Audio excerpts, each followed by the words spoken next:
participantes.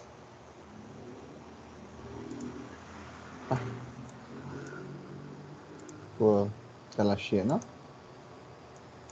Ué? Tela cheia. Tela cheia. Ah, que doideira.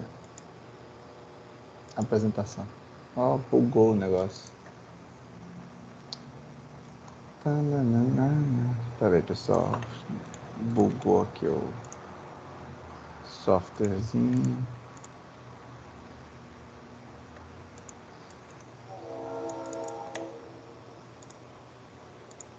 Pronto. Então, pessoal, buenas tardes. Seguinte. Bem, eu tenho conversado com algumas pessoas em privado e tenho visto que a galera tá tomando uma pequena surra ainda na Vale Batal, né? Vale lembrar que eu vou deixar ele lá aberto ainda. Eu acredito que amanhã eu vou colocar os casos de testes pesados e vou rejulgar todo mundo. Então, é garantido que quem usou matrizes vai ficar negativo e vai ter que ser mudada a estrutura. Talvez então, antes de começar, alguém tem problemas ou quer tirar dúvidas sobre esse problema específico? Como usar hash, set? Como é que ficou aí as submissões? Alessio, Aham. eu entendi o negócio do Maps e tal, mas não entendi como que eu vou usar isso na Varia Batal. Não entendi a lógica por trás, eu acho. Então, vamos lá. Tô vendo uma ideia. Então, Sim. deixa eu abrir aqui um software de teste.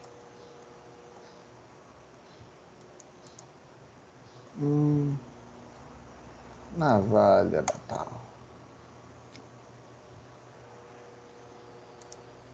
Então, olha só.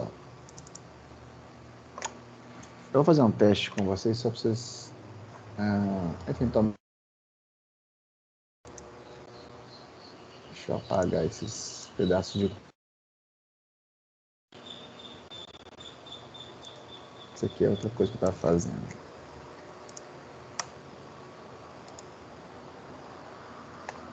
Então, pessoal, é o seguinte. Nossa senhora.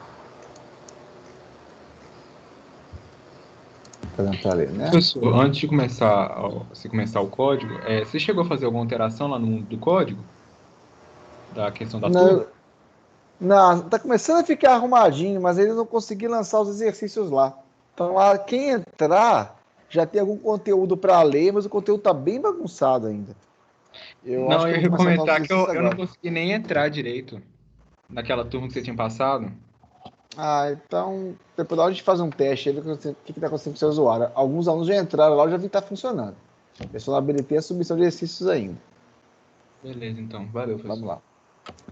Então é o seguinte, pessoal, só para exemplificar o modelo de Navalha Batal, eu vou fazer o seguinte, tá? Eu vou declarar aqui um vetor, uma matriz, na verdade, né? Que, na verdade, lista, que eu vou simbolizar aqui os elementos que foram digitados pelo usuário, tá? Então, 2, sei lá, 3,4. Opa, abre mais uma chave. Opa, saco. Abre, fecha a chave. Então, vocês concordam que isso aqui é uma matriz, né? Como se fosse o cara digitasse 1, 3, 3, 4, 5, 6 e vários números aí aleatórios, tá ok? Linha 33, linha 4. Fica claro aí que eu tenho aí uma matriz que simboliza aquela entrada do usuário? Sim. Beleza. Eu nem vou falar aqui, eu nem vou fazer aqui uma situação para pegar os limites, tá? Vou for lá para falar o limite da matriz, vocês que se viram. Mas de certa forma que eu declarei. Falei, galera, é o seguinte. Vocês vão simbolizar que vocês vão criar um mapa, que é como se fosse um vetor, onde cada posição eu teria uma lista. Então, eu posso usar aqui o hash map, tá? Se eu fazer um hash map integer, onde integer é a simbolização do inteiro para inteiro, eu vou ter algo do gênero disso aqui, ó. Igual new hash map, tá? Eu posso ver a qualquer momento, se eu quisesse colocar só um e o 2, eu podia o seguinte, ó, teste, que é o hash map, ó, mapa teste. Map teste. Então, nesse map teste aqui, ó, eu posso, oh meu Deus, map teste ponto put, então eu vou colocar o 1 na posição 2, tá? Então, automaticamente, se eu fazer aqui, system out, ó, foi não?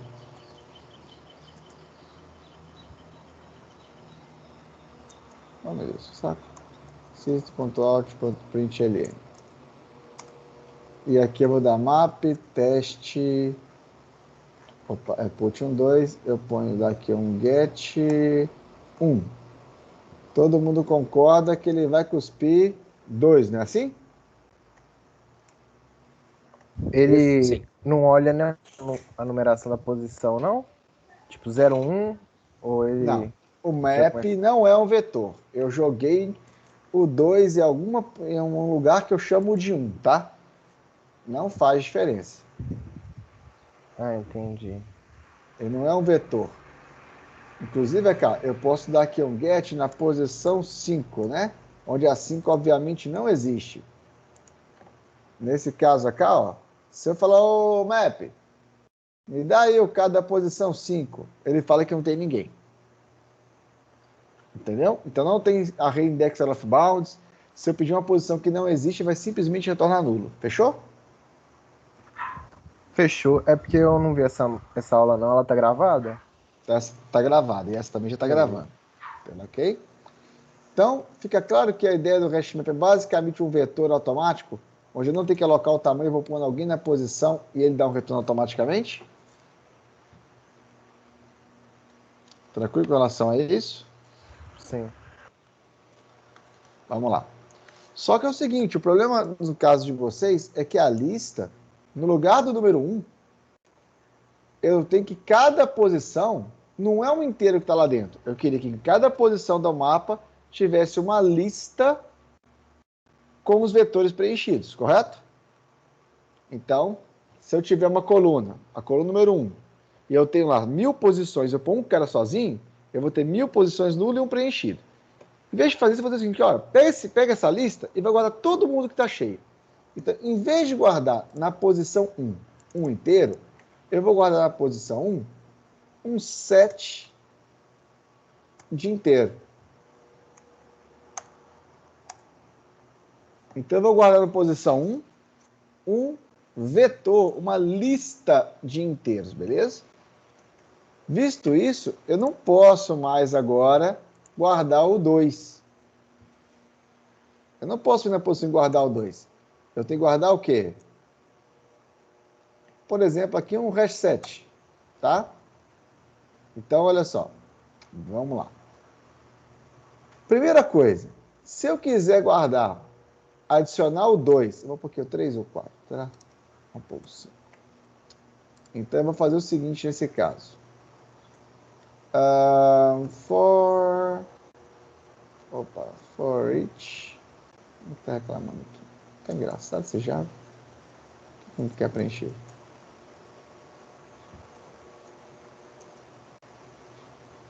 Ué? Só para sacanear. Então tá bom. Beleza. Então, lá no lista, tá?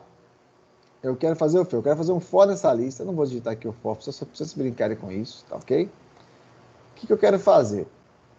Eu queria colocar o 2, por exemplo, 1 e o 2 aqui dentro. Eu queria colocar o 2 na posição 1. Então, eu vou fazer essa seguinte brincadeira com vocês. Primeiro, eu vou pegar o map teste e vou dar um get na posição 1. Tá? O que esse put 1, o que esse get 1 vai me retornar? A posição dele. Ele vai me perguntar o que tiver na posição 1, né? Só que se a posição estiver vazia, vai retornar nada. Então é o seguinte, esse get aqui, ó, ele me retorna um 7. Então eu vou fazer aqui, ó, 7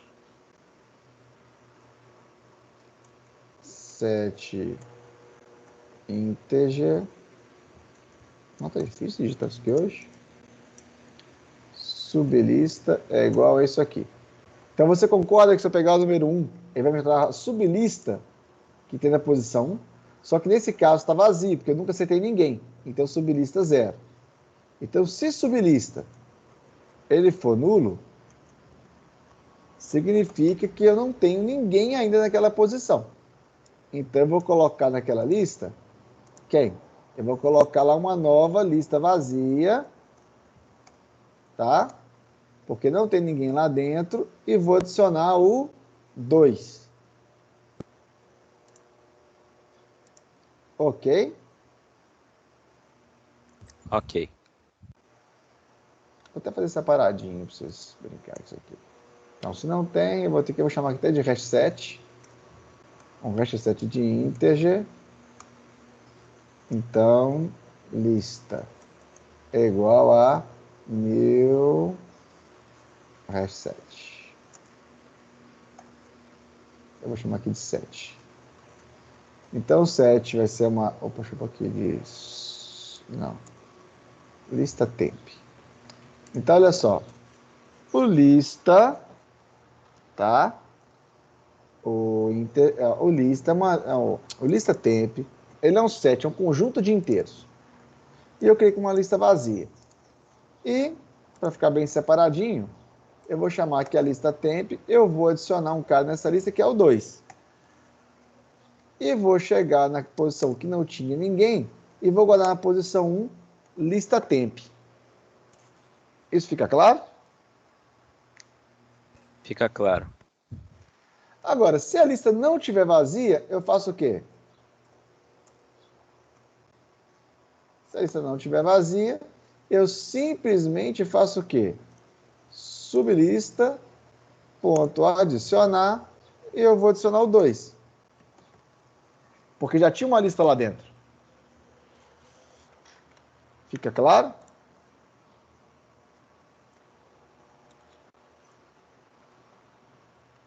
Sim ou não? Fica. Então, a partir daqui, e como 7, nesse caso, é uma lista sem elementos repetidos, inclusive se o usuário por algum motivo digitasse 3,5 e 3,5 de novo, esse fonte vai funcionar normalmente, porque o add, se eu tiver um 2 lá dentro do ponto 2, ele vai simplesmente ignorar, e tudo vai funcionar. Então fica claro como é que eu armazeno de forma eficiente, nesse caso aí, o meu... Como é que fala? O meu batalha naval, o meu tabuleiro? Ou não fica claro? Pra mim não ficou claro como é que vai pôr o tabuleiro aí. Eu acabei de pôr o tabuleiro. Essa aqui não são possíveis posições preenchidas no tabuleiro? 1, 2, 3, 4, 3, 5, 3, 4, 66. Correto? Certo. Então eu vou fazer um for nessa lista, que é o que vem do teclado. Para cada item, eu vou ver... vou colocar o 2 na posição 1. Beleza. Tem alguma lista na coluna 1? Não tem. Então, eu vou criar uma lista nova. Já tinha uma lista pré-preenchida. Então, eu pego essa lista e adiciono um novo elemento lá dentro. E aí, eu vou adicionando todo mundo. Então, para cada coluna correspondente, eu tenho uma lista de índices preenchidos. Em vez da matriz eu preencher com tudo nulo e marcar com X aquilo que tem, eu vou simplesmente guardar uma lista com tudo que tem lá dentro. Saquei. Aí onde tiver posição, onde tiver mais de um, é porque tá ou inválido, porque tem 2 lá, como é que é? Como assim mais de um? Tipo assim, se na entrada o cara colocar que tem um barco na coluna 3, e aí ele Não, é na coluna 3, ele tá na horizontal, e aí ele ocupa, sei lá, 3 casas. Mas não tá assim entrada do exercício, não, ué. Ah, não? Ah, então eu confundi, peraí.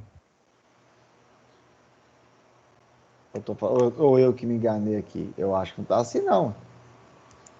Porque lá é só na horizontal, tem. Não, lá marca onde tem barco, né? Não? É isso Marca mesmo, as é só onde posições que tem tem barco. barco. Então, não fala mais 3 pro lado, tem que marcar uma por uma. Correto? Bem, então com isso aqui, eu tenho uma técnica básica de preencher o meu barco. Alguém que leu e tentou fazer, entendeu o que eu fiz ou gerou dúvidas ainda? Isso só preencher, né? Estou tentando criar mais ou menos um mapa mental, Alex, de como que isso ficaria com uma matriz, sabe? Tipo, ou não ficaria com uma matriz essa ideia do hash e set junto. Tá, vamos fazer o seguinte. Para aqui. Acho que aqui vai ter esse negócio. Para aqui. Tá. Então, antes disso, deixa eu ver se tem uma página mais vazia aqui. Tá, vamos fazer aqui mesmo. O que acontece? Vou fazer um rascunho aqui só, para brincar. Então, tecnicamente, Marcos, é mais ou menos o seguinte. Eu tenho um hash map. Um hash map é um objeto que não aponta para lugar nenhum, correto? Ele é um quadradinho lá de objetos. Correto. Só que ele é um hash de inteiros que me retorna um inteiro. Então, aqui dentro, tem o seguinte. Se eu mandar colocar um inteiro na posição 1, aqui vai ter algum mecanismo maluco. Então, aqui é um objeto e aqui é o hash map. Aqui vai ter um mecanismo maluco que vai apontar para um inteiro, que foi o primeiro caso que eu fiz. Tá? Então, aqui é o hash map X, aqui é a memória, tá? E aqui é o item. Então, x.put, esse cara tem uma forma de localizar e ele guardou um inteiro. Na verdade, quando eu guardo uma lista, eu falei, na posição X, na posição 1 da sua memória, guarda lá uma lista. Só que eu não tenho a lista aí, não tem um vetor. Ele guarda um outro negocinho que tem uma outra lista que aponta para um lugar que tem, por exemplo, o item que eu quero. Então, quando eu guardei o 2, X é o hash map. O hash map está na memória, tem algum mecanismo para localizar objetos. Eu quero colocar um conjunto na posição 2. Ele cria uma posição 2 na memória, que é uma lista, que tem outro mecanismo de localizar objetos, e eu guardo a posição 2 que está aqui. Tá? Então é como se fosse um vetor, onde ele não coloca posições nulas. Não existe posição nula. Tem só as posições preenchidas. Hoje esse desenho ficou muito ruim, eu vou utilizar bem melhor que isso aí. Foi o Marcos que perguntou? Não, deu para Foi? entender. Ah, Foi tá. eu, Vitor. Deu para Ah, entender. então, assim, é um objeto que aponta para um objeto. Você não tem que pensar que é o vetor. Você tem que pensar que você vai chamar uma posição e ela foi automaticamente catalogada. Entendeu? Tranquilo, tranquilo. Bem, então, por que eu tenho economia de memória? Eu não vou explicar, porque nem eu saberia explicar com cuidado, mas dentro de cada hashmap ou de set, ele escolhe a melhor forma de armazenar esses objetos na memória. A única coisa que eu garanto é que se eu alocar a posição 1 e a posição 10 elevado à nona, ele não vai criar 10 elevado a posições vazias. Ele vai criar apontar 1 para cá e o 10 apontar para cá. Ele vai gerenciar isso para você.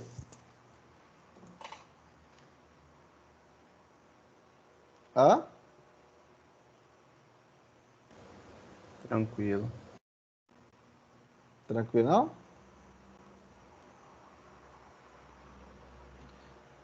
Vamos lá. Seguindo. Vou voltar aqui onde eu estava. Bem, então isso aqui para preencher. E como que eu faria para agora navegar e encontrar os barcos na lista? Aí é muito fácil, né, gente? Eu faço aqui um for do int int x igual a 0, se eu quiser fazer. Aí vou lá, x menor que tamanho do vetor, do tamanho do tabuleiro, um negócio assim. Aí eu vou lá e fazer lá, x mais mais. Aí eu vou fazer um dentro do outro, né? Porque eu tenho que fazer linha em coluna, porque é n ao quadrado e não tem jeito. Eu tenho que fazer aqui o x e eu vou ter que fazer o y da mesma forma. Claro que eu tenho forma de otimizar esse negócio. E para saber se aquela posição está preenchida, basta vir aqui, ó, map teste, e eu vou dar lá, get a posição, sei lá, posição x. Então ele me entregou agora uma lista de colunas, não é assim? Uma lista. Então esse get x aqui, ó, ele retorna uma lista que é a coluna x. Ele não me retorna um inteiro. Ele retorna a coluna x completa, que pode ser nula ou não. Se ela for nula, é porque a lista aquela coluna está completamente vazia. Se tiver alguém lá dentro, é porque alguma posição pode estar lotada. Para saber se o cara está preenchido ou não, boolean preenchido vai ser o quê? Vai ser coluna x ponto get, opa, ponto contains, peraí, aqui são 7, né? Ponto contém, sei lá, o y, que é a coluna que eu quero. Fica claro esse pseudocódigo que eu montei? Ou nada claro?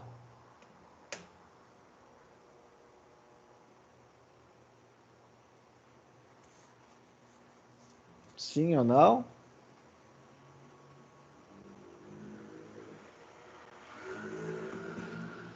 Hein? Não. Não? Vamos lá, gente. Vamos supor que os nossos barquinhos sejam somente de uma posição. E você simplesmente querer contar quantas posições vazias tem no meu sistema, não é assim?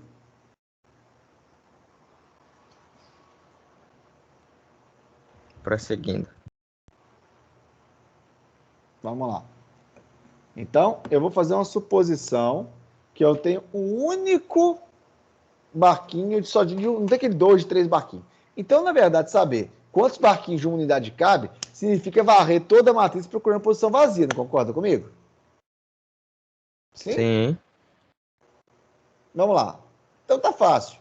Primeiro, eu vou ter que varrer o tabuleiro inteiro. Então eu vou de X nas colunas e para cada coluna eu vou em todas as linhas. Perfeito até aí?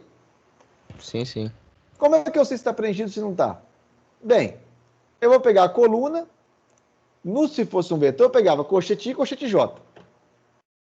Né? Como não é uma matriz, eu vou pegar com o mapa, eu pego todos os vetores, todas as posições preenchidas da coluna X, aí eu guardo uma lista que vai ter as linhas preenchidas. E eu vejo se Y, que é o índice, está nessa lista. Se tiver na lista, está preenchido. Se for nulo, não está. E aí? É só uma forma de manipular a matriz, só que de uma forma manual. Manual não, né? Na verdade, bem mais eficiente. Pode crer. Ah? Entendi. Beleza? Então, isso aqui, ó, estaria mais ou menos ok para vocês navegarem. Agora, claro que vocês vão ter que implementar aqui um algoritmo mais razoável para contar se tem 2, 3 barcos. Eu poderia fazer um for aqui certinho. Tem várias formas que vocês poderiam fazer. Entendeu? Isso aqui é só um pseudocódigo para você preencher a matriz. Na verdade, é manipular. É por isso que eu brincava com vocês que quem fez com matriz e funcionava, converter para isso aqui é fácil. Porque aonde você acessa colchete, você vai ter que acessar com 2 passos. Aonde você guarda da matriz, você guarda dessa forma. E o algoritmo é exatamente o mesmo. Ah? Ô, Alex, mas só uma dúvida. No Faz caso, sentido. quando a gente preenchia com matriz, ou aquela posição, ela era, tipo, pelo menos pela lógica que eu fiz, ou ela era 1 ou ela era 0, porque automaticamente quando você cria a matriz ali, ela já armazena para você, certo? Aham. Como que eu implementaria a lógica para uma situação onde é que a lista não aponta para lugar nenhum, caso está preenchido ou não? Porque Ué, se eu você vai criar a perguntar se matriz... é nulo. então, mas ele cria falando que é nulo, tipo, aquela posição. Não, eu fiz o teste aqui em cima, que se eu der um get e aquela Na- posição não existe, retorna Ah, nulo. não, tranquilo, tranquilo. Se retornar alguma coisa, entendeu? Não, tranquilo. Porque, na Top. verdade, o que está acontecendo na lista, tá? Esse contains é booleano. É verdadeiro ou falso. Porque é uma lista, né? Então eu pergunto, tem 2? Tem, então é verdadeiro. Não, não tem, então é falso. Entendeu? Tranquilo. Bem, por isso que eu comentei que quem implementou com a matriz, implementar com isso aí, mamão com açúcar. Fechou? E ainda com inúmeras vantagens, como, por exemplo, nunca tem acesso de memória inválida, não tem exceção. É bom você testar, mas outra coisa, se eu quisesse contar uma coisa bem interessante, inclusive, como é que vocês contariam quantos barcos de uma unidade caberia aí? É até muito mais fácil. Tem estratégias muito boas de você contar aqui muito rápido. Porque se a coluna está vazia, você já sabe automaticamente, se você der aqui um get x e a coluna está vazia, você já sabe que tudo ali você pode contar no x. Inclusive seus barcos de 2 de 3. É automático a conta. Então tem várias continhas interessantes para fazer aqui. Mas o importante é dar o resultado final, mais eficiente. Tá ok? Então eu dou como pseudo encerrado na Navalha Batal. Vou corrigir somente se vocês quiserem dúvidas direto sobre tópicos. Ele está lá aberto para executar. Vou aumentar os casos de teste e vocês implementam. E eu passo para a próxima situação, entendeu?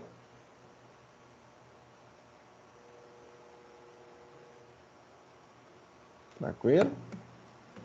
Bem. Tranquilo. Hoje eu ia falar de um tópico relativamente tranquilo, que é bem tranquilo mesmo, mas para vocês cria alguns problemas, principalmente porque é como se fosse o algoritmo do set que faz uma procura na lista. A pergunta, principalmente para quem já fez ED1, essa aula ela é bem idiota.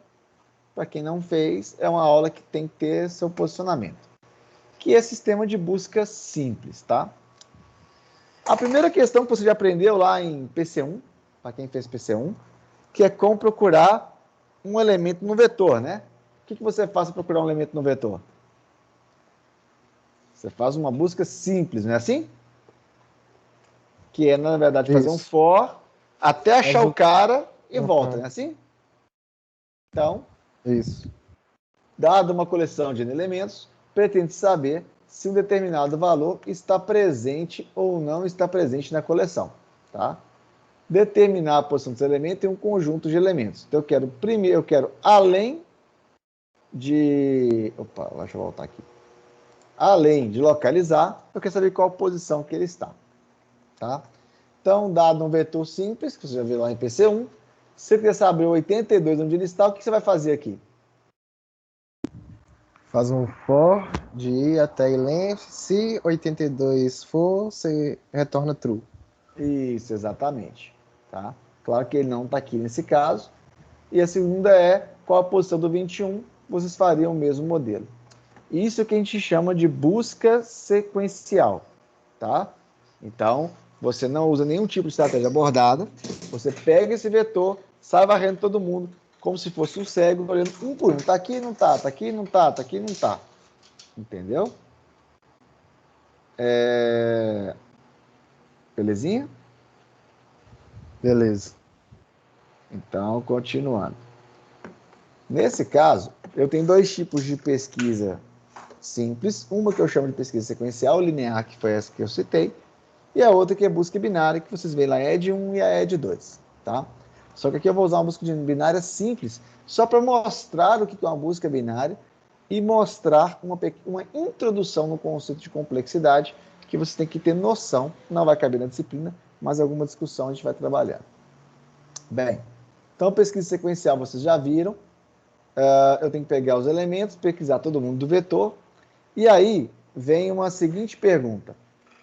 Dado N elementos, até quantas pesquisas eu tenho que fazer para localizar alguém no vetor?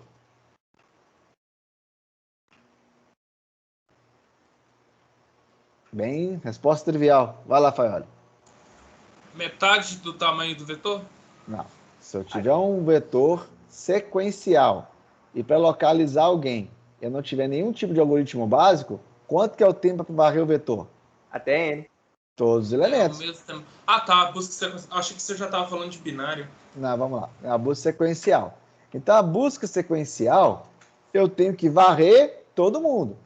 Então, tem uma notação que a gente chama na computação, que se envolve em ED1 e ED2. Eu só vou citar ela aqui, que a gente chama de notação O. Essa notação O, ela quer dizer o que acontece com o algoritmo no pior caso. Então, se eu disser que a coisa mais cara do meu algoritmo é comparar elementos, na busca sequencial, meu pior caso ele é O de N. O que é O de N? Se eu tiver N elementos, eu tenho que fazer N comparações. Pode ser que, por sorte, eu pegue na primeira, mas normalmente eu teria que fazer e varrer o vetor inteiro. Tranquilo esse conceito? É só saber, quando eu falar O, eu estou falando de que uma busca é o pior caso do meu algoritmo, baseado no número N de elementos. Sim. Até aí, ok? Então, quem já viu sabe o que eu estou falando, quem não viu, é uma pequena informação sobre complexidade de algoritmo, mas só uma introdução. Saibam que a notação O é quando eu digo que, baseado em algum argumento, eu digo que é o pior caso de execução do meu programa. Tá ok? Seguindo. Vou parar aqui. Então, de forma bem idiota, aqui é um algoritmozinho que eu pego um número igual a zero, se eu encontrei ou não encontrei, vou varrer o vetor inteiro sequencialmente, saber se ele encontrou ou não. Aqui é um software em C++. Beleza? Sem segredos. E, obviamente, eu vou imprimir a posição com o valor I que eu peguei lá dentro. Então, está muito fácil de executar. Só que isso, na verdade, é o seguinte. Antes de tanto caso. Se você fosse procurar... Quando você procura alguma coisa, você procura sempre assim? Quando que é mais fácil achar alguma coisa no meio de um monte de outras coisas que você tem? Quando tem alguma organização. Ótimo. Se eu tiver alguma organização mínima, é mais fácil de eu localizar, não é assim? Sim. Então, o algoritmo mais intuitivo que todo mundo usa é o seguinte.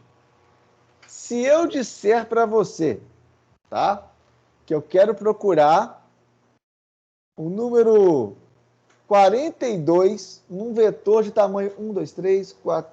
Tá aqui, ó. Vetor 1, 2, 3, 4, 5, 6, 7, 8, 9. Você não viu esse vetor ainda. E eu quero procurar o número 59. Qual a primeira posição que você procura? Aqui eu tenho N 9. por 2, eu acho. Muito bom. Eu vou pegar essa, eu tenho 9 posições. O primeiro lugar que eu vou procurar é 9 por 2, 4,5. Não importa se é o 4 ou se é o 5, eu escolho uma das duas, tá? Aí eu vou à posição 4 e vejo 21. O 5 no caso, né? Aí o que eu faço com o 21? Eu comparo com o número que eu estou procurando, que é o 59, não é verdade? 42 não? Desculpa, misturei um pouquinho. 42. Então, o 42 é maior do que 21. Logo, o que eu faço? Eu posso descartar esse cara inteiro e procurar somente aqui, não é verdade? Correto. Então, na próxima rodada, eu vou procurar em qual número? Por volta do 7. Mas como é que eu calculo isso em função de n? N sobre Vai 4. ser n sobre 2 de novo, não é assim? isso, N sobre 4. É. Só que, claro, se for menor, eu vou Só pegar que aí você aqui. tem que somar o 4, né? Exato. Eu tenho que fazer aqui uma proporção para pegar o lado direito e esquerdo, não é verdade? Correto. Mas, na verdade, é que a cada laço que eu fizer, eu faço sobre 2, sobre 2, sobre 2. E essa minha pesquisa aqui é muito mais rápida que a sequencial. Tá? Até aí, tranquilo? Tranquilo. Tá? Então, isso é o que a gente chama de busca binária, esse conceito, que é o que a gente usa no dicionário e que a gente usa de forma muito simples em tudo que a gente está fazendo. Supondo que o meu vetor esteja ordenado em ordem crescente, tem uma forma de fazer isso de forma mais eficiente? Tem, acabamos de discutir. Será que podemos ver melhor do que verificar cada posição do vetor? Claro que podemos, acabamos de dar um exemplo, tá? Então, a busca binária tem esse algoritmo onde eu pego um determinado vetor ou conjunto de elementos, parto na metade, vejo um elemento que eu chamo de pivô. Se for menor, eu parto para um lado parto do conjunto. Se for menor ou maior, eu parto para o outro lado do conjunto. Entendido? Seguindo.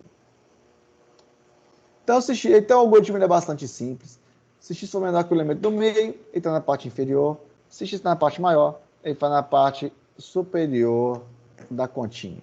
Tá? Tem outras palavras. Eu vou comparar a posição IJ com a J. Isso supondo que é um vetor que você manipulou.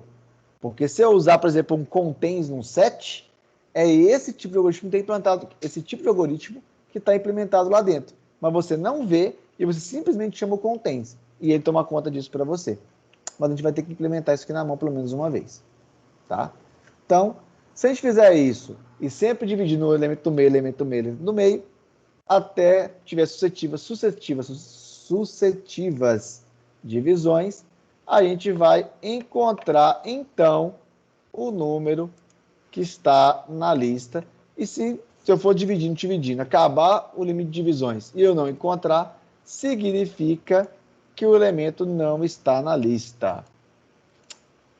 Perfeito até aí? Vamos continuar.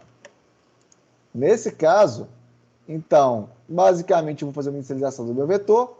Eu tenho que fazer uma continha, que é um pseudocódigo que, embora eu não vá mostrar aqui, ele é uma continha bastante clássica, tá? Que eu vou ter que somar o valor do meio, tamanho menos 1.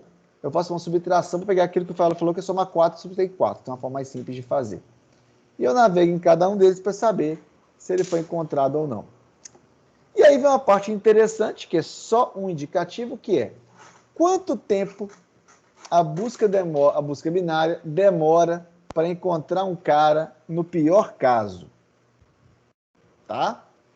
E aí eu vou só dizer uma resposta que é o seguinte. No melhor caso, se eu estiver procurando um cara no meio do vetor, é O de 1, não é assim? Agora, se eu procurar um outro número, no pior de todos os casos, eu vou ter uma continha que é log 2. Então, a quantidade de comparações de número na base n é log de 2, tá? E eu vou mostrar rapidinho por que é log de 2, tá? Então, eu vou mostrar aqui um slide que até que eu uso em AE de 1, só para vocês entenderem uma noção do que é log de 2 na base n. Tá? Aliás, antes disso, todo mundo entendeu o que eu falei até aqui? Sim. Tranquilo? Sim, de boa. Beleza. Então, vamos lá. Vocês vão entender um pouquinho dessa história, tá? Tá. Eu vou mostrar aqui só alguns slides de um algoritmo, tá? Para vocês verem. Porque em AE de 2 eu trato de forma diferente, mas aqui vai ser assim. Aliás, não. Não, desculpa. Peguei o material errado. Foi saco. Peguei o errado mesmo. Eu quero esse aqui. Ah, tá. Muito bom. É aqui mesmo. Então, tá. Deixa eu pegar aqui.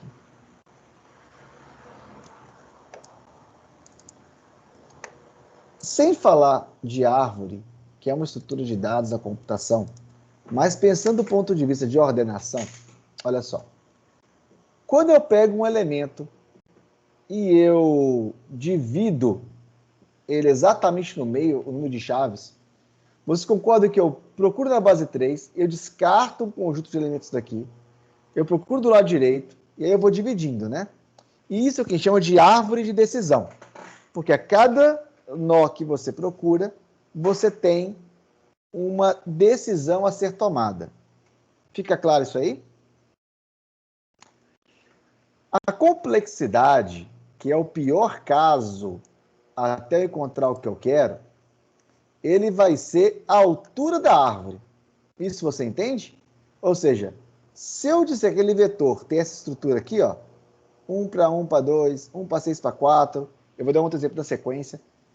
Vocês concordam que a altura dessas subdivisões, que é a quantidade de subdivisões até fazer todas as divisões, vai ser a quantidade de comparações que eu faço?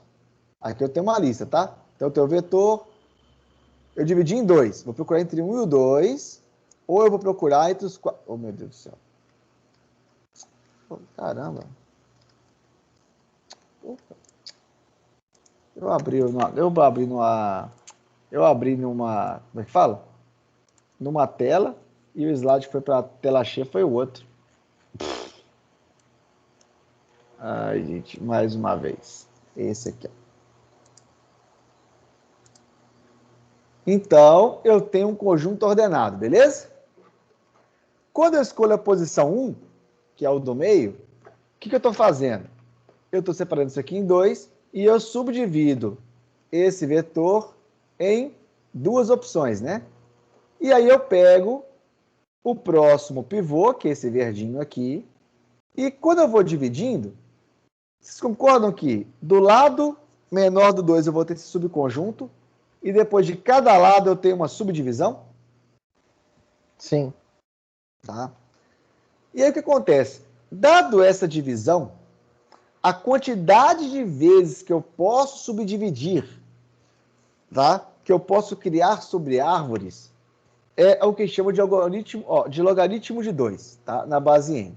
Então, se eu tiver, a pergunta é a seguinte: se eu tiver 8 elementos, tá? Aqui é o exemplo de árvore binária automática, tá? Cá, 7.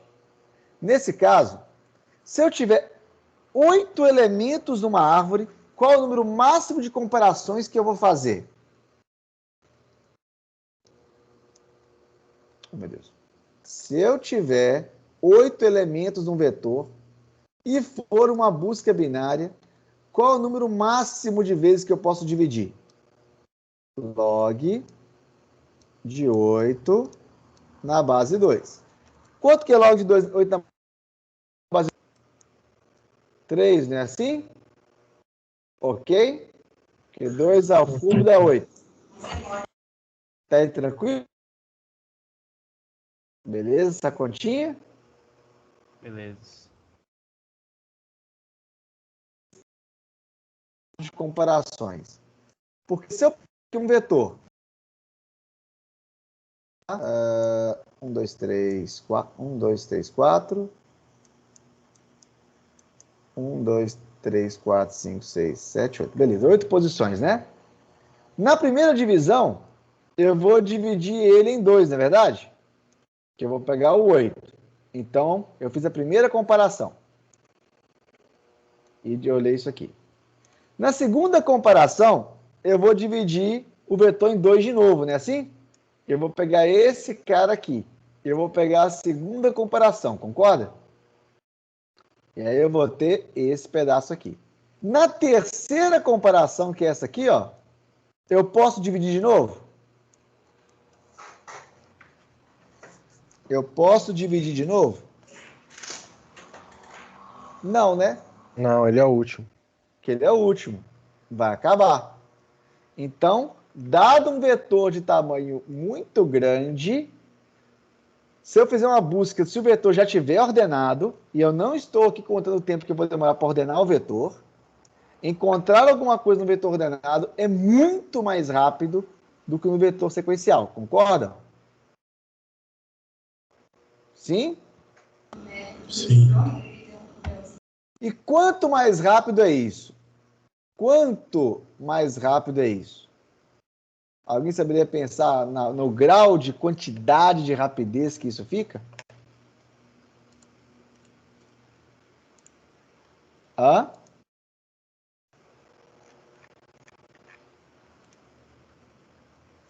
Vou mostrar isso aqui para vocês, só para vocês brincarem. Fica N... Não, falei bosta. Olha a quantidade de elementos que eu tenho no vetor. E olha a quantidade de comparações que eu faço numa busca sequencial.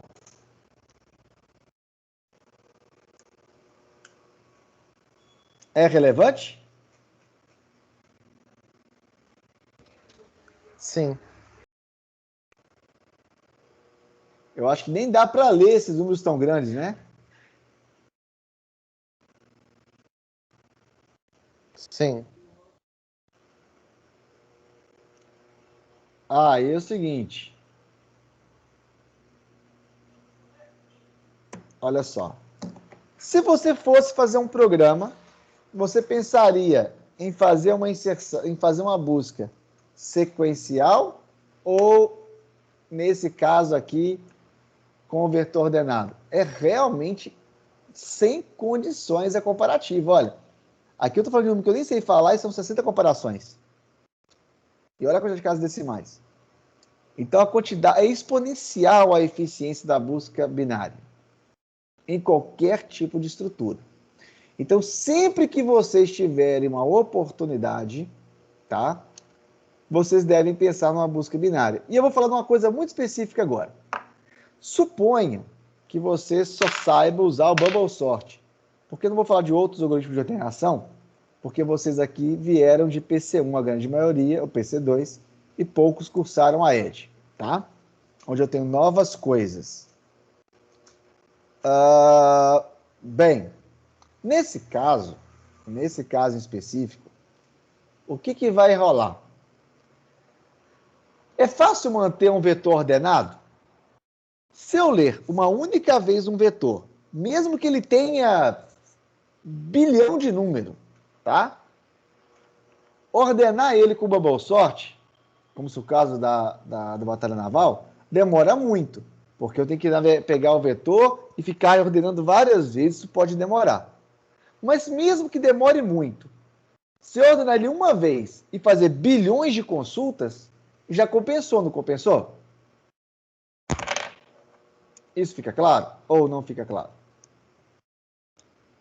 Se o custo para ordenar é muito caro, mas eu vou fazer uma única vez na vida e depois eu vou fazer bilhões de pesquisas, isso não é muito mais rápido do que ficar fazendo N pesquisas por números? Sim ou não? Sim. Então, o próximo programa que eu já vou colocar lá na maratona é um programa, esse é fácil perto do Batalha Naval, tá? É um programa que você vai ler um vetor de tamanho N, onde N pode ser até 10 a nona de novo, tá? 10 a 12, acho que tá 10 a 12 lá. 10 a 12 números. E aí, você vai implementar uma busca. Você vai fazer o seguinte, vocês vão rodar ele, fazendo busca sequencial, onde simplesmente você vai usar o vetorzinho do Java, vai varrer ele para achar o número, tá? E aí vocês vão colocar uma ferramentinha do Java, que é um ticker, que calcula quanto tempo o seu algoritmo começou a rodar. Então eu vou mostrar para vocês um time ticker, que, ou seja, você guarda, meu programa começou a rodar agora, X segundos. Aí você vai rodar o software com busca sequencial. Depois, você vai rodar um outro programa, onde você vai fazer uma ordenação, seja ela qual for, Bubble Sort. Aliás, uma boa pergunta. Alguém não sabe o que é um Bubble Sort aqui? Alguém nunca ouviu falar do Bubble Sort? Pode falar, porque é possível. Eu já ouvi falar, só nunca usei. Tá. O Bubble Sort, ele na verdade, ele é o algoritmo mais simples de ordenação existente, mas muito ineficiente. Mas qualquer um implementa ele. Qual que é a premissa do Bubble Sort? Como é que eu ordeno um vetor? Eu pego esse primeiro elemento e saio procurando o vetor inteiro. Eu pego um vetor e faço um for nele, procurando o menor elemento da lista. Assim que eu acho o menor elemento, eu troco ele com o da primeira posição. Eu pego o segundo e procuro o menor elemento dessa lista. E troco ele com o da segunda posição. E ao final eu vou ter um vetor ordenado. Tá? É praticamente 5 linhas de código. 2 for um dentro do outro. Tá? 2 for um dentro do outro. E uma troca de posição de vetor. Então vocês vão ter que implementar um algoritmo de ordenação simples. E depois, N buscas sequenciais. O grande truque do exercício é porque vocês vão ter que contar um tempo no Java, fazer um time ticker, ou seja, você marca lá, comecei agora, lê o vetor inteiro, ordena e sabe o valor. Depois você faz uma ordenação e faz milhões de buscas e vê o valor. E você vê a diferença de tempo entre fazer uma busca sequencial ou organizar os dados antes de fazer a busca. Só para você ter noção dessa complexidade e tanto tempo que é perdido. E aí fica o tópico de busca binária básica. E vocês vão voltar a ver busca binária em ED 1 e ED 2, é super normal isso. Aqui nós vamos implementar uma busca binária extremamente simples. Ok? Ok. Então, eu já devo soltar no maratona esse exercício. Para quem falou do mundo do código, aqueles que já acessaram, está acontecendo da seguinte forma. Ó. Deixa eu logar aqui como aluno. Eu fiz... Eu sou colega de turma de vocês para teste. Então, aqui eu sendo um falso aluno, tá? Então, eu vou entrar aqui na disciplina de técnica de programação. Vale lembrar que já tem 49 exercícios prontos, tá? Mas eles não estão habilitados para vocês fazerem, não. Vocês vão escolher um conjunto desses para fazer. Então, eu vou logar aqui no Classroom. Vou ver a estrutura de tópicos, tá? Então, aqui eu tenho revisão básica, que eu não coloquei ainda, mas que a semana eu vou colocar os 6 exercícios que vocês fizeram no maratona. Aqueles que já fizeram, eu vou pôr aqui na revisão para vocês submeterem novamente. Só pegar o que vocês já fizeram e mandar de novo, tá? Esses tópicos de função recursiva e matrizes, matriz é só um conteúdo que eu acabei pulando e vou pôr o árvore de Natal aqui dentro. Mas não virou muito matriz não, porque está tendo material. Complexidade é essa notação O. Ele não tem conteúdo, é só um exemplo de texto para entender um pouquinho de O, mas é opcional, uma notação matemática, então você pode ler se quiser conhecer um pouquinho, mas não é obrigatório. E o primeiro conteúdo que eu estou colocando lá é o de busca binária, onde realmente eu vou ter lá uma explicação de busca binária e como ele funciona. Mas quem quiser procurar busca binária na internet vai ter uma enorme quantidade de exposições. E aqui embaixo, ó, vai ter os exercícios para serem executados. Eu vou colocar esses 2 aqui e o de busca binária lá no maratona, você faz lá enquanto o ambiente ainda não está disponível. Porque eles já estão aqui, eles só não estão disponíveis para submeter ainda. Beleza? Mas na ferramenta vocês vão pegar o Ogros, se fosse o caso, vou mandar ver ele, vai ter aqui um texto, né, falando do probleminha, eu posso clicar na nuvenzinha e mandar o exercício e esperar a resposta da submissão. Mas eu vou colocar esses 2 exercícios já no maratona para fazer por lá enquanto o ambiente ainda não roda de forma adequada. Tranquilo? Ô, Alex, qual que é o código dessa turma de técnicas de programação? Você ainda não... Eu acho que é TEC 2020, né? Não? Deixa eu TEC ver. 2020? Tenta aí. Eu não lembro, não.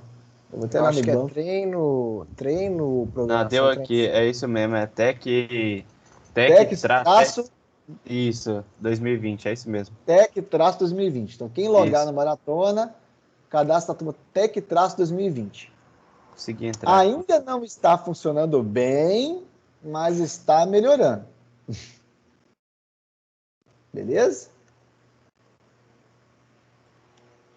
Fechou? Alex, só O de AED é como mesmo? AED 2020. Ah, tá, AED sem o traço, né? Com traço. AED-2020. AED 2-2020. Fala, Luiz. Só pergunta. Eu vi ali problema da mochila. A gente nessa disciplina vai chegar a ver? Uma versão bem simples da mochila, não é de AED, não. Mas tipo assim, mochila já é programação dinâmica, não é? Já é tópico. Não. Não, né? Nós vamos ver nessa disciplina vários problemas até clássicos, só que numa versão muito simplória delas. Nós vamos ver estratégia, algoritmo guloso, um pouco de geometria. Só que aí a mochila é um algoritmo de AED 2. Lá em AED 2, vocês vão fazer um problema mais completo sobre ele, entendeu? Aqui eu vou fazer uma abordagem mais simples, mostrando só a técnica colocada. Então aqui eu estou planejando merge sort, que é um tipo de ordenação mais direta, mas só uma versão superficial. Eu vou fazer geometria básica, geometria, contagem de inversores. Vou falar o que é programação dinâmica. Sim. Eu não tinha visto isso aí, não. Eu vou falar o que é. Eu não vou dar programação dinâmica, vou dar um algoritmo de programação dinâmica bem simples. Vou falar o que é soma máxima de intervalos. Vou falar de análise combinatória, teoria de jogos, permutações. Então, essa disciplina ela faz de técnicas para entender um pouco de como resolver problemas. Tá? Então, para quem tem, pra vocês conceituarem um pouco da disciplina, tá? Antes de encerrar a aula. Primeiro tópico que eu mostrei para vocês um pouquinho.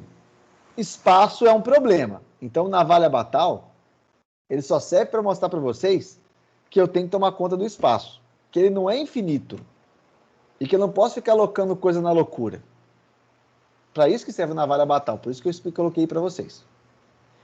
O segundo problema que eu coloquei para vocês, agora, vai ser esse de busca binária. Para você perceber que determinados problemas convém eu pré-organizar os dados antes de sair fazendo algoritmos na loucura. Se eu só receber o vetor e sair pesquisando, demora muito. Se eu esperar um pouquinho, organizar um pouco os dados e depois fazer um algoritmo, eu tenho uma versão muito mais rápida. Esses que são os tópicos aqui, as primeiras técnicas de programação que a gente está vendo. E aí eu estou tocando em assuntos de memória e complexidade.